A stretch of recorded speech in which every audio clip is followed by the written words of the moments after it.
ఇలా అదే పనులు ఉన్నా అసలు ఇలా చేస్తాను ఇక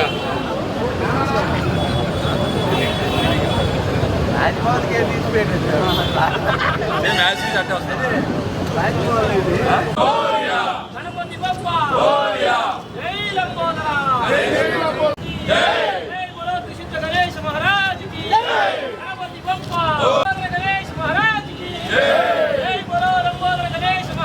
కమిటీ తరఫున వారికి ప్రత్యేకంగా ధన్యవాదాలు తెలియజేస్తూ వారికి ఎప్పటికీ ఆ గణనాథుని ఆశీస్సులు ఉండాలని తెలియజేస్తా ఉన్నాం. 27వ తేదీ మొట్టమొదటిసారిగా ఈ సంవత్సరం మేము తీసుకున్నటువంటి కాన్సెప్ట్ ఏదైతే మహారాష్ట్ర పూణేలో ఉన్నటువంటి త్రిశూల్ గణపతి ఆలయం 1754వ సంవత్సరంలో కట్టినటువంటి అతి పురాతనమైనటువంటి ఆలయాన్ని ప్రపంచంలో ఏ గణనాథుడి ఆలయంకి వెళ్ళినా కూడా అక్కడ ఆలయానికి వాహనంగా ఎలుక వాహనం ఉంటుంది. కానీ ప్రపంచంలో ఎక్కడా లేనటువంటి ఒకే ఒక్క మహారాష్ట్ర పూణేలోని త్రిశూల్ గణపతిలో వాహనం నెమలి వాహనం. ఆయన గుడి బయట నందీశ్వరుడు ఉంటాడు. ఇవి రేపు యాజ్ ఇట్ ఈజ్ మీరు తీసుకోండి మీడియా మిత్రులారా. గతంలో చెప్పాం, మళ్ళీ చెప్తున్నాం. పోయినసారి మీకు చెప్పిన దానికన్నా ఆ గణనాథుని ఆశీస్సులతో చాలా బాగా వచ్చాయి. ఈ సంవత్సరం సెట్టింగ్స్ కూడా సేమ్ యాజ్ ఇట్ ఈజ్ ఇలానే రాబోతూ ఉన్నాయి. ఇది వినాయకుడి లోపల సెట్టింగ్. ఇది ఒక పక్క నుంచి చూస్తే ఇది ఒక సైడు మొత్తం కూడా ఈసారి పోయినసారి తమిళనాడులో ఉన్నటువంటి తంజావూరు సెట్టింగ్ వేసి నా భూతో నా భవిష్యత్ అనే విధంగా నెల్లూరు నగర ప్రజలందరి చేత మన్నలు పొందాం. ఈసారి ఏదైతే మహారాష్ట్ర పూణేలోని త్రిశూల్ గణపతి 3 తొండాల ఉన్నటువంటి గణనాథుని ఈసారి పెట్టి ఇక్కడ లోపలికి ఎంటర్ అవ్వగానే మొత్తం కూడా గణనాథుని ప్రతిమలు అవి కూడా మీకు ఎలా అయితే మీరు ఈ ప్రపంచంలో ఉండే అనేక దేవాలయాల ప్రతిమలు ఈసారి పెట్టబోతా ఉన్నాం. ఇదిగోండి ప్రధానంగా దేవాలయం సేమ్ మీరు గూగుల్లో సెర్చ్ చేసుకోండి. మీరు గుడికి వెళ్ళండి. గుడిలో ఉన్నటువంటి ప్రతి నమూనాని ఎవరైతే శిల్పులు ఉన్నారో వారిని నేరుగా గుడికి పంపించి అక్కడ 2 రోజులు ఉండిచ్చి ప్రతి దాన్ని కూడా కొలతలు తీసుకొని ఎక్కడా కూడా ఒక కార్యక్రమం చేయాలంటే దాని వెనక కొన్ని వేల మంది కష్టం ఉంటుంది. ఈరోజు శిల్పులు వెళ్ళి ప్రతిదీ యాజ్ ఇట్ ఈజ్ ఆ గుడి ఏ విధంగా ఉందో అదే విధంగా మాకు రావాలని చెప్తే వాళ్ళు అక్కడ వెళ్ళి మొత్తం తీసుకొని వచ్చి ఇక్కడ ఇదిగో నెమలి వాహనం ఆయనకి ఇదే సెట్టింగ్ మహానంది. మేము ఏదైతే చెప్తున్నామో దాన్నే ఈసారి కూడా చెప్తా ఉన్నాం. బయట నుంచి ఎలా ఉంటుంది, సైడ్ నుంచి ఎలా ఉంటుంది, సేమ్ గుడిలో అత్యంత ప్రీతివంతమైనది ధ్వజస్తంభం. ఈసారి ధ్వజస్తంభం కాదు 3 రోజులు అన్నదానం చేయాలని తీర్మానించడంతో ఈసారి 3 రోజుల పాటు అన్నదాన కార్యక్రమానికి కూడా శ్రీకారం చుట్టాం. అదేవిధంగా 2వ రోజు అంటే 28/8/2020 గురువారం సాయంత్రం 6 గంటలకి ఈసారి స్టైల్ సినిమాలో లాస్ట్ సాంగ్ మీ అందరికి గుర్తుంటుంది. రమ్మంటున్నా రంగంలో సిద్ధంగా ఉన్నా నువ్వు ఆ సాంగ్ విధంగా ఈరోజు 2వ రోజు సాయంత్రం ఎవరైతే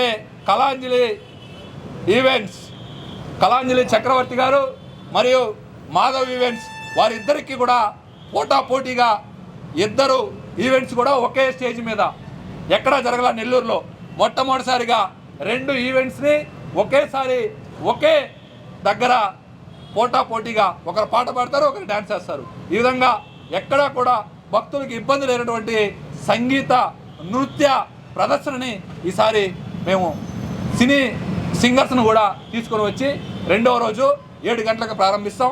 8 గంటలకి మీరు పోయినసారి చూసినట్టే ఈసారి కూడా లడ్డు వేలంపాట 11 దేవస్థానాల నుంచి తీసుకొచ్చి లడ్డులో కలిపి 11 దేవస్థానాల దగ్గర నుంచి అత్యంత ప్రీతివంతమైనటువంటి లడ్డుని వేలంపాట కూడా 8 గంటలకి 2వ రోజు సాగుతుంది. ఇక 3వ రోజు 29/8/2020 శుక్రవారం ఉదయం 8 గంటలకి పూజ, మధ్యాహ్నం 12 గంటలకి అన్నదానం, అదేవిధంగా 6 గంటలకి పోలాంగి సేవ. వినాయకుడికి అత్యంత ప్రీతమైనది పోలాంగి సేవ. పోయినసారి భక్తుల చేతే పోలాంగి సేవ చేయించాం. దాదాపు 2 టన్నులు అంటే 2000 కిలోల పూలు తెచ్చి వచ్చినటువంటి ప్రతి భక్తుడి చేత స్వయంభూ వారి చేతులతో వారి సహస్రాలతో ఆ వినాయకుడికి పూలు వేసి దండం పెట్టుకునే కార్యక్రమానికి శ్రీకారం చుట్టాం. అదే దాన్ని ఈసారి ఇంకొంచెం ఎక్కువ భక్తులు వస్తే, ఎంతమంది భక్తులు వచ్చినా, 10,000 మంది వచ్చినా, 20,000 మంది వచ్చినా, 1,00,000 మంది వచ్చినా, వచ్చిన ప్రతి భక్తుడి చేత 3వ రోజు స్వయంభూ వారి సహస్రాలతో పూలు చల్లే కార్యక్రమానికి కూడా శ్రీకారం చుట్టాం. ఇక 4వ రోజు 30/8/2020 శనివారం ఉదయాన్నే పూజా కార్యక్రమాలు. ఉదయం 9 గంటలకి నెల్లూరు నగరంలో ఉన్నటువంటి ప్రభుత్వ, ప్రైవేట్ పాఠశాల విద్యార్థులందరినీ కూడా తీసుకుని వచ్చి వారికి విద్యా గణపతి పూజ చేసి వారికి ఆ రోజంతా కూడా ఉదయం 9 నుంచి సాయంత్రం 6 వరకు ఎంతమంది విద్యార్థులు వచ్చినా, విద్యార్థి తల్లిదండ్రులు వచ్చినా వారికి పెన్ను, పెన్సిల్, పుస్తకం, దేవుడి పూజ చేసి వారికి అందించబడుతుంది. అది విద్యా గణపతి విద్యార్థులకు, విద్యార్థి తల్లిదండ్రులకు అది ఉదయం నుంచి సాయంత్రం దాకా జరుగుతుంది. అదే రోజు సాయంత్రం 4 గంటలకి ఇదే సెంటర్లో ఉట్టి మహోత్సవ కార్యక్రమం కూడా ఉంటుంది.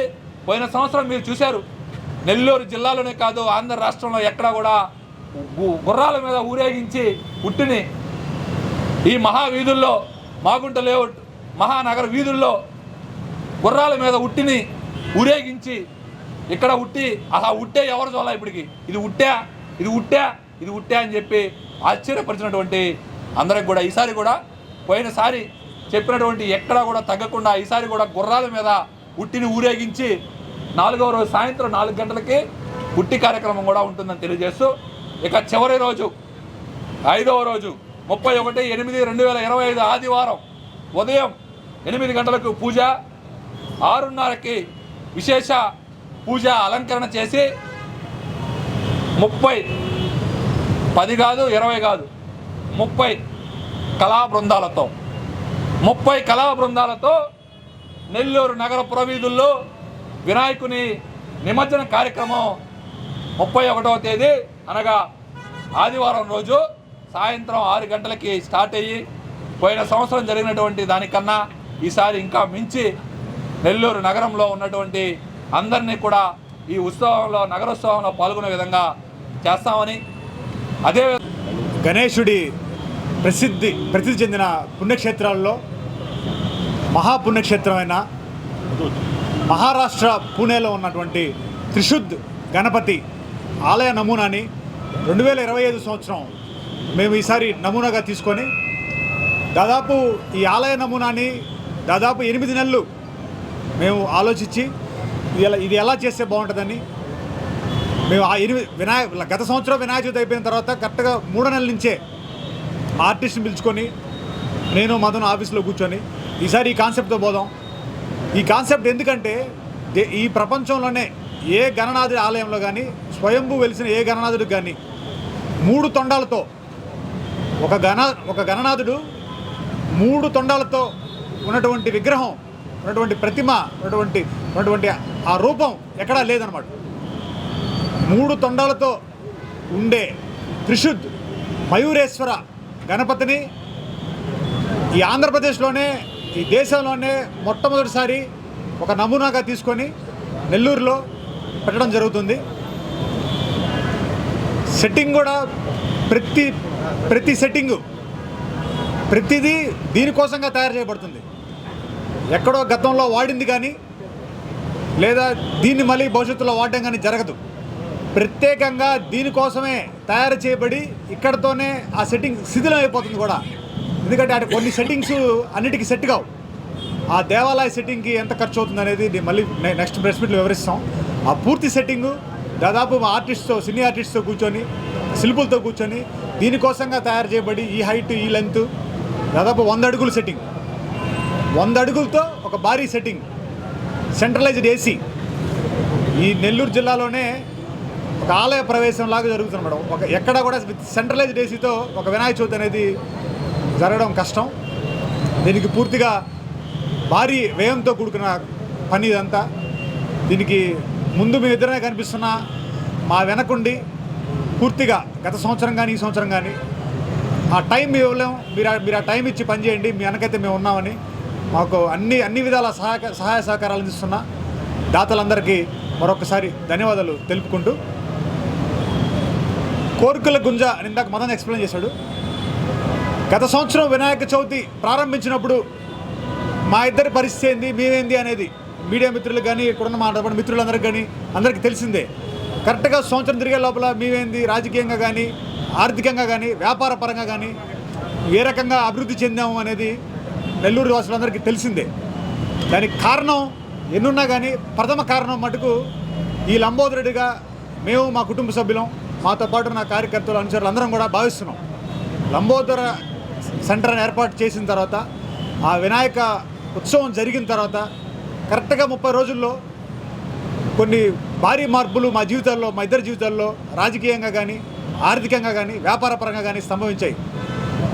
అలాగే ఈ ఉత్సవంలో మాతో పాటు పాల్గొన్న దాతలు కానీ పూర్తిగా మాతో పాటు ఈ ఈవెంట్ మొత్తం 30 రోజులు జరిగింది. కనిపించే 5 రోజులైనా దాని వెనక మొత్తం 30 రోజులు. ఈ 30 రోజులు మాతో పాటు నిద్రాహారాలు మాని మాతో పాటు శ్రమించిన చాలామంది మా దగ్గరికి వచ్చి వినాయక చవితి తర్వాత మా జీవితాల్లో ఒక కొత్త మార్పు కనిపించింది అన్నప్పుడు మాకు ఒక ఆలోచన వచ్చింది. నిజంగానే మేమే దానికి నిదాహరణ. అందువల్ల కోరికల గుంజ ముందు కట్టబేది కూడా మేమే. మా జీవితాలను పూర్తిగా గణనాథుడు మారాడని మేము నమ్ముతున్నాం. మేము మారిన విషయం మీరు అందరూ చూస్తున్నారు కాబట్టి దాన్ని తాయిత్తు కట్టబోయేది ముందు మేమే కట్టి, మళ్ళీ కూడా ఈ సంవత్సరం కూడా మేము కోరికలు కోరుకుంటాం. పసుపు కొమ్ము కట్టుకుంటాం. పసుపు కొమ్ము కూడా భక్తులందరికీ ఉచితంగా అందించబడుతుంది. అలాగే ఈ కార్యక్రమానికి గత సంవత్సరం కానీ ఈ సంవత్సరం కానీ మాకు పూర్తిగా సహాయ సహకారాలు అందిస్తూ వెన్నుదన్నుగా మా వెన్నెనకే ఉంటున్న కోటంరెడ్డి సోదరులకి, కోటంరెడ్డి సిద్ధిరెడ్డి గారికి, కోటంరెడ్డి గిరిధరెడ్డి గారికి, అలాగే వేమిరెడ్డి ప్రభాకర్ రెడ్డి గారికి, వేమిరెడ్డి ప్రశాంత్ రెడ్డి గారికి ప్రత్యేక ధన్యవాదాలు తెలుపుకుంటూ సెలవు తీసుకుంటాం.